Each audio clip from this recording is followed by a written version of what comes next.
இதுவும் வந்து என்ன ரொம்ப ரொம்ப ஹர்ட் பண்ணுது. எப்படின்னே எனக்கு புரியல. நீங்க ஒருத்தங்க சப்ஸ்கிரைப் பண்ணியிருக்கீங்க அப்படின்றதுக்காக, யாருமே பார்க்குறவங்க எல்லாருமே வந்து சப்ஸ்கிரைப் பண்றது கிடையாது. நான் ஆல்ரெடி சொல்லியிருக்கேன். 90%க்கு மேல 90% ஓகேவா? சப்ஸ்கிரைப் பண்ணாமயே தான் பார்க்குறாங்க. ஸோ சப்ஸ்கிரைப் பண்ணுங்க, லைக் பண்ணுங்க, கமெண்ட் பண்ணுங்க அப்படி நான் சொல்லிக்கிட்டே இருந்தாலுமே, ஈவன் தோ நீங்க மெசேஜ் பண்றீங்க இல்லையா?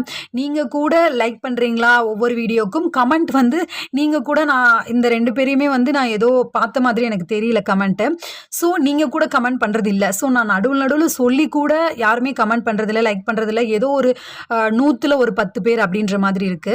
ஆனா வந்து இதவே சொல்லாதீங்க, லாஸ்ட்டா சொல்லிக்கோங்க. எங்களுக்கு கொஞ்சம் கஷ்டமா இருக்கு. எங்களுக்கு படிக்கும்போது அது வந்து ரொம்ப டிஸ்டர்பா இருக்கு அப்படின்னு சொன்னா, எனக்கு அது எப்படி சொல்றது? எனக்கு அது பார்த்த உடனே எனக்கு ரொம்ப கஷ்டமா இருந்தது. என்னடா இப்படி போடுறாங்க?